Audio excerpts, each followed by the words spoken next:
आदिवासी प्रेरणा स्थल पर पधारे हुए मेरे तमाम साथियों को, मेरे बुजुर्गों को, माता और बहनों को मेरा हुल जोहार। साथियों, आज जब हम लोग भारत आदिवासी पार्टी का स्थापना दिवस मना रहे हैं, तब ये याद रखना बहुत जरूरी है कि यहां तक पहुंचने में हमारे पुरखों ने कौन कौन सी कुर्बानियां दी हैं। आज का दिन हमारे पुरखों के उनके संघर्षों को याद करने का दिन है। आज का दिन मानगढ़ के शहीदों को याद करने का दिन है। आज का दिन खरसावा में जो शहीद हुए थे उनको याद करने का दिन है। आज का दिन जगदीश पांडोर को याद करने का दिन है। साथियों, ये याद रखना होगा कि आदिवासियों ने यहां तक पहुंचने के लिए कितनी कुर्बानियां दी हैं, और उन कुर्बानियों के बाद जब आज हम लोग यहां पर अपनी एक पार्टी बना करके खड़े हुए हैं, सिर्फ ये पार्टी नहीं है, ये एक आंदोलन है जो इस देश के 13 करोड़ आदिवासियों की तरफ से छेड़ा हुआ है।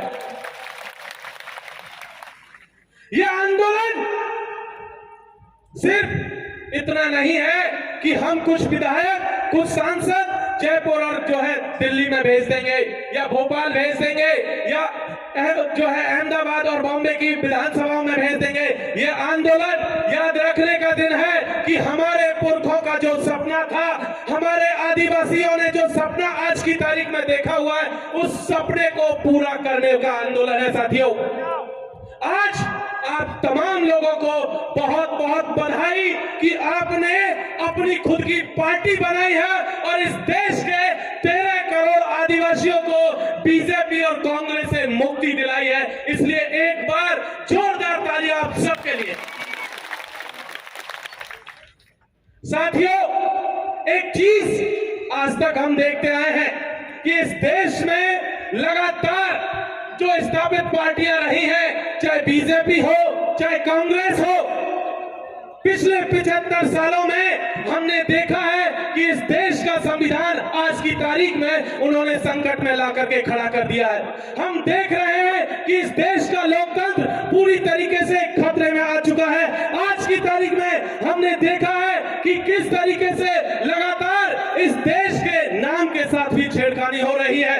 जब हमने एक पार्टी बनाई है तो ये याद रखने की जरूरत है कि ये पार्टी इस देश के संविधान को भी बचाएगी, ये पार्टी इस देश के लोकतंत्र को भी बचाएगी। एक और चीज जो याद रखने की जरूरत है साथियों, पिछले 75 सालों में इस देश के आदिवासियों का भविष्य दिल्ली, जयपुर, बॉम्बे, भोपाल, रांची के एसी कमरों में बैठे हुए लोग बनाते रहे हैं। अब ये नहीं चलेगा। अब आदिवासी जाजम तय करेगी दिल्ली और जयपुर का भविष्य क्या होगा।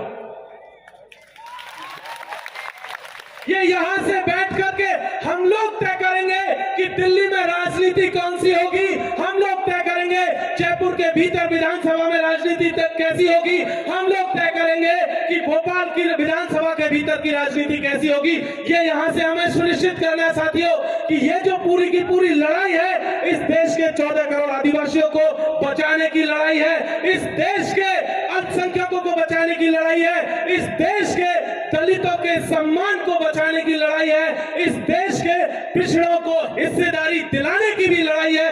क्योंकि ये लड़ाई इस देश के तमाम शोषितों, वंचितों, पीड़ितों, आदिवासियों, दलितों, उन सब की लड़ाई है जिन्हें कांग्रेस और बीजेपी ने धोखा दिया है। हमें एक चीज याद रखनी है साथियों कि आज की तारीख में हम लगातार देखते आ रहे हैं कि हमारे साथी, बहुत सारे साथी आज हमारे साथ में शामिल हैं। यहाँ पंडाल में है, पंडाल के बाहर लाखों की तादाद में आप देखिए, पीछे एक बहुत दूर एक टंकी है, वहां पर भी लोग बैठे हुए हैं। इधर देखेंगे तो आपको देखेंगे कि दूर दूर तक हमारे साथी है, पीछे भी देखेंगे तो जगह नहीं है बैठने के लिए। लेकिन तब भी एक चीज यहां से कह देनी है हम लोगों को, जो लोग अभी भी कांग्रेस और बीजेपी के लिए तरी पट्टियां बिछा रहे हैं, उनके लिए जो है उनका सामान ढोने का काम कर रहे हैं, झंडा डंडा ढोने का काम कर रहे हैं, उन सबको यहां से एक बात कह देनी चाहते हैं साथियों कि हम देश बचाने निकले हैं, आओ हमारे साथ चलो। हम आदिवासी बचाने निकले हैं, आओ हमारे साथ चलो। हम संविधान बचाने निकले हैं, आओ हमारे साथ चलो। लोकतंत्र बचाने निकले हैं, आओ हमारे साथ चलो। साथियों, भारत आदिवासी पार्टी के साथ चलिए, हम अपना खुद का भविष्य भी बचाएंगे और दिल्ली और मुंबई की राजनीति तय करेंगे, जयपुर और भोपाल की राजनीति तय करेंगे और अपने अपने भविष्य, अपने बच्चों का भविष्य ये तय करेंगे कि वो भविष्य कैसा होगा। इसलिए भारत आदिवासी पार्टी के साथ जुड़िए, ये अभी शुरुआत है और इस लड़ाई की आगे आगे आपके साथ बहुत सारी चुनौतियां आने वाली है। जो साथी यहाँ नहीं है, जो दूर है, उनसे भी कहिए कि जलते घर को देखने वालों, फूस का छप्पर आपका है, आग के पीछे तेज हवा है, आगे मुकद्दर आपका है। और उसके कत्ल पर मैं चुप था और मेरे कत्ल पर तुम चुप हो, इसके बाद अगला नंबर आपका है। इसलिए साथियों, भारत आदिवासी पार्टी के साथ आइए और इस देश को बचाइए, हम सबके अस्तित्व को बचाइए। बहुत बहुत शुक्रिया। इंकलाब जिंदाबाद।